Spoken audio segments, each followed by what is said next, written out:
Baik pemirsa, kita beralih ke informasi lainnya. Ratusan orang yang mengaku masa kawal sidang Hasto mantan Sekjen PDIP mengepung Pengadilan Tipikor Jakarta siang tadi.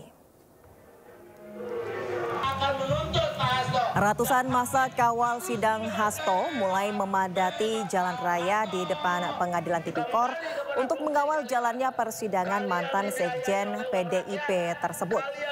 Sidang ke-19 yang beragendakan pembacaan tuntutan jaksa penuntut umum ini akan dikawal langsung oleh masa kawal sidang Hasto. Jimmy Fajar, koordinator aksi, mengatakan masa akan terus mengawal hingga sidang putusan. Apabila ada intervensi pada sidang, maka ia akan mendatangkan masa yang lebih banyak dari daerah untuk masuk ke Jakarta.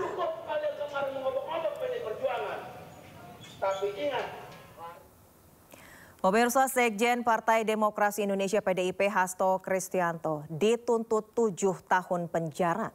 Hasto dinilai jaksa penuntut umum terbukti melakukan tindak pidana suap dan perintangan penyidikan Harun Masiku. Jaksa KPK Wawan Yunarwanto membacakan amar tuntutan pidana di Pengadilan Tipikor Jakarta. Kepada terdakwa Hasto Kristianto, jaksa menjatuhkan pidana penjara 7 tahun dan pidana denda Rp600 juta, subsidiar 6 bulan kurungan. Sejumlah keadaan memberatkan perbuatan terdakwa, tidak mendukung pemberantasan tindak pidana korupsi, serta tidak mengakui perbuatannya. Yang tidak disebutkan kepada terdakwa juga menghalangi penyidik KPK menangkap Harun Masiku yang buron sejak tahun 2020.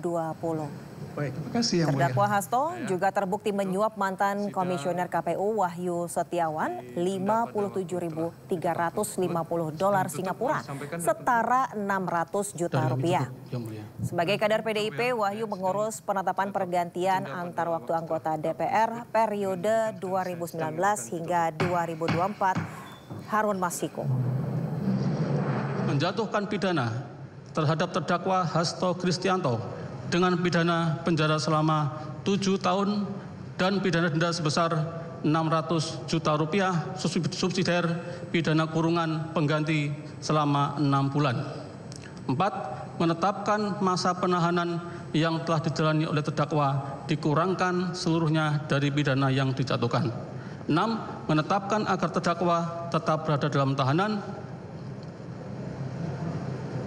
Diulangi.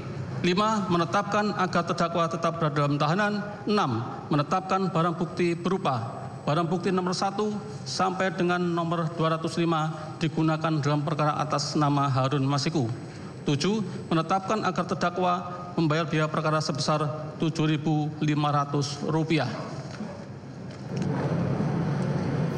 Sejumlah tokoh hadir dalam persidangan yang dijalani Hasto Kristianto. Salah satunya adalah mantan Gubernur Jawa Tengah, Ganjar Pranowo. Terlihat Ganjar Pranowo datang dan menyaksikan jalannya persidangan dalam sidang pembacaan tuntutan oleh jaksa penuntut umum. Selain Ganjar, ada juga Dwi Ria Latifa, Ferdinand Huta Hayan, dan mantan Wakapolri Komjen Pol Purnawirawan Ugroseno.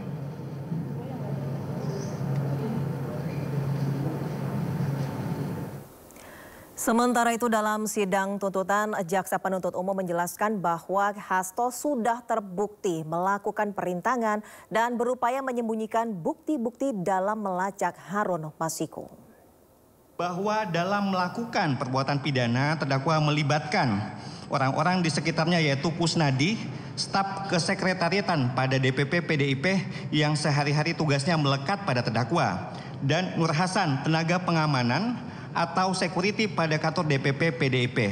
Hal ini sengaja dilakukan oleh terdakwa dengan maksud untuk memutus rantai komunikasi antara terdakwa dengan Harun Masiku yang seolah-olah tidak ada komunikasi langsung antara terdakwa sebagai pemberi perintah dengan Harun Masiku selaku objek yang akan diselamatkan. Sehingga penyidik KPK sulit melacak keberadaan Harun Masiku yang berakibat pada penyidikan perkara atas nama tersangka Harun Masiku tidak bisa berjalan sebagaimana mestinya. Dengan demikian, maka terdakwa telah secara nyata mengetahui dan menghendaki bahwa Harun Masiku merupakan tersangka yang sedang dicari KPK dan sedang dilakukan penyidikan oleh penyidik KPK, serta menghendaki agar penyidikan dalam perkara tersangka Harun Masiku tidak berjalan lancar. Berdasarkan uraian tersebut di atas, kami berpendapat unsur dengan sengaja telah dapat dibuktikan. 1.3 unsur mencegah, merintangi, atau menggagalkan secara langsung atau tidak langsung penyidikan, penuntutan, dan pemeriksaan di sidang pengadilan. Bahwa unsur ini mengandung elemen yang sifatnya alternatif, izin untuk ini kami tidak bacakan dan dianggap telah dibacakan. Kemudian kami langsung pada halaman 1284, di mana bahwa karena unsur mencegah, merintangi, atau menggagalkan secara langsung atau tidak langsung penyidikan, penuntutan, dan pemeriksaan di sidang pengadilan, ini tidak dapat dipisahkan dengan unsur kesengajaan yang mendahuluinya, maka untuk membuktikan unsur ini tentunya tidak dapat dilepaskan dari uraian fakta-fakta hukum yang telah dibuktikan di persidangan. Menanggapi tuntutan jaksa, terdakwa Hasto Kristianto memberikan tanggapan. Menurut Sekjen PDIP, mengaku sudah dapat memperkirakan tuntutan hukuman penjara 7 tahun terhadap dirinya. Hasto akan memberikan nota pembelaan atau pledoi yang akan diajukan 10 Juli mendatang. Jadi kita sudah mendengarkan bahwa saya dituntut 7 tahun dan apa yang terjadi ini sudah saya perkirakan sejak awal. Ketika saya memilih suatu sikap politik untuk memperjuangkan nilai-nilai dan demokrasi, memperjuangkan hak kedaulatan rakyat, memperjuangkan pemilu yang jujur dan adil, serta memperjuangkan supremasi hukum, agar hukum tidak digunakan sebagai alat kekuasaan, sejak awal saya sudah memperhitungkan risiko-risiko terhadap kriminalisasi hukum oleh kekuasaan. Meskipun hal tersebut tadi tidak diakui, tetapi fakta-fakta menunjukkan bahwa dari suara-suara civil society menunjukkan mereka yang kritis saat itu memang ada suatu tekanan dengan menggunakan hukum sebagai alat kekuasaan. Ketika pertama kali saya datang dan mendengar informasi bahwa ada suatu kriminalisasi melalui proses daur ulang yang ditujukan atas perkara yang sudah inkrah ini terhadap saya, maka sejak awal saya mengatakan bahwa saya akan menghadapi segala sesuatunya dengan kepala tegak. Karena kebenaran adalah kebenaran dan tidak ada motif. Sejak awal terbukti dari keterangan-keterangan saksi di persidangan ini maupun di dalam persidangan pada tahun 2020 terkait dengan keterlibatan saya. Ya, sementara itu pengacara Hasto Kristianto Todung Mulya Lubis menanggapi jaksa penuntut umum seharusnya bisa meminta terdakwa dibebaskan karena tidak ada satupun alat bukti cukup untuk menghukum Hasto. Jaksa harus dapat membuktikan obstruction of justice dan soal suap karena tak satupun memiliki bukti yang cukup. Saya datang sebetulnya untuk mendengarkan tuntutan bebas, bukan 7 tahun. Karena jaksa penuntut umum pada dasarnya menurut hukum bisa meminta terdakwa untuk dibebaskan. Karena tidak ada alat bukti yang cukup untuk menghukum saudara Hasto Kristianto. Tadi saya mencatat cukup banyak selama sidang. Kita mengetahui bahwa dalam hukum ya, beban pembuktian itu penting. Siapa yang mendalilkan, dia yang mesti membuktikan. Nah, jaksa penuntut umum mesti membuktikan apa yang dia dalilkan. 2 hal. 1, obstruction of justice. 2, tindak pidana suap.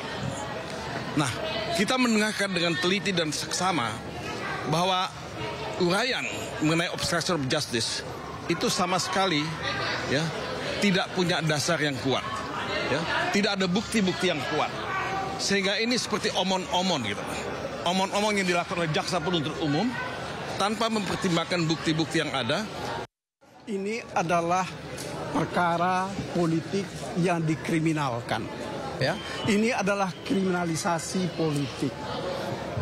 agar supaya ini bisa dituntut dengan tuntutan yang tinggi, diciptakanlah pasal apa yang disebut dengan obstruction of justice. Ya. Sebab saudara-saudara, kalau mereka mau jujur penuntut umum itu, mereka juga harusnya mengakui bahwa kalau satu hal yang terkait dengan CDR yang mereka katakan, mereka tidak pernah mau ungkap bahwa perjalanan Harun Masiku dari Jakarta Barat ya sampai ke Tanah Abang hanya dalam waktu 1 detik. Ini sesuatu yang betul-betul sangat mencederai akal sehat.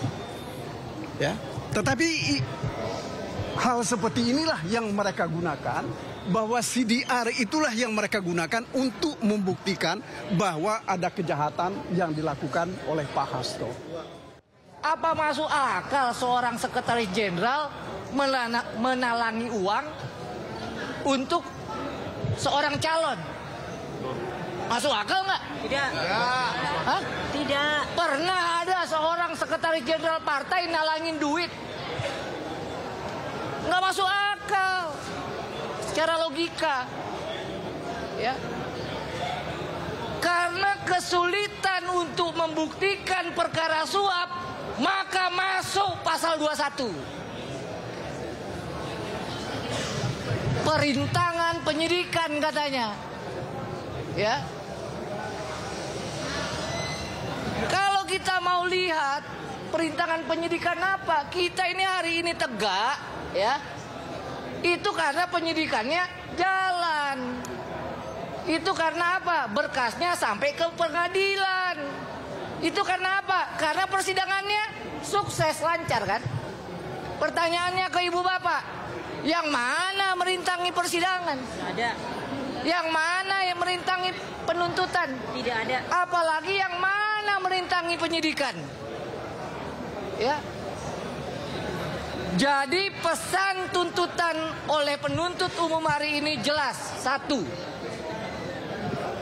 Penuntut umum minta majelis hakim untuk mengenyampingkan semua fakta-fakta persidangan.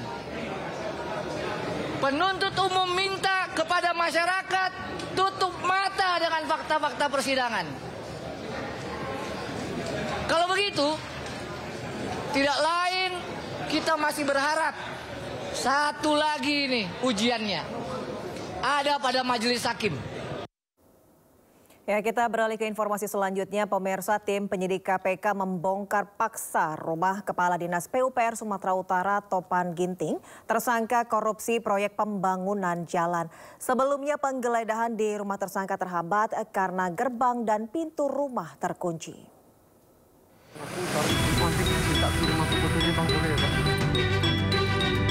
Petugas Komisi Pemberantasan Korupsi akhirnya membongkar paksa gembok pagar rumah Kepala Dinas PUPR Sumatera Utara Topan Obaja Putra Ginting. Dengan mendatangkan seorang ahli kunci, petugas KPK membuka paksa gerbang rumah yang berlokasi di Komplek Elit Royal Sumatera di Jalan Jamin Ginting, Kota Medan. Tidak lama setelah petugas KPK masuk ke dalam rumah, pagar rumah langsung ditutup dan penjagaan diperketat. Sebelumnya proses penggeledahan sempat terhenti sementara karena hingga pukul 11 siang kondisi pintu rumah terkunci. Penyidik juga sempat memeriksa sebuah paket yang tergeletak di pinggir pagar rumah untuk memastikan tidak ada hubungan dengan kasus yang tengah mereka tangani. Penggeledahan ini merupakan bagian dari pengembangan kasus dugaan suap yang menjerat Topan Ginting sebagai tersangka bersama sejumlah pejabat lainnya di lingkungan pemerintah Provinsi Sumatera Utara. Hingga saat ini KPK belum memberikan keterangan resmi terkait barang atau dokumen apa saja yang diamankan dari rumah Topan Ginting. Dari Medan, Sumatera Utara, Mubi Pakpahan, iNews melaporkan. Ya, dari hasil penggeledahan di rumah Kadis PUPR Topan Ginting, penyidik KPK menyita sejumlah barang bukti. Barang bukti tersebut antara lain uang tunai 2,8 miliar rupiah serta senjata api dari rumah tersangka. Penyidik KPK akan mendalami penyelidikan terkait kepemilikan senjata api berikut peluru. Sejumlah uang senilai sekitar 2,8 miliar. Tim juga mengamankan 2 senjata api yang tentu nanti juga akan dikoordinasikan oleh KPK dengan pihak kepolisian. Sebelumnya KPK juga telah melakukan penggeledahan di kantor dan diamankan sejumlah dokumen terkait yang tentu juga dibutuhkan sebagai bukti-bukti yang mendukung penanganan perkara ini.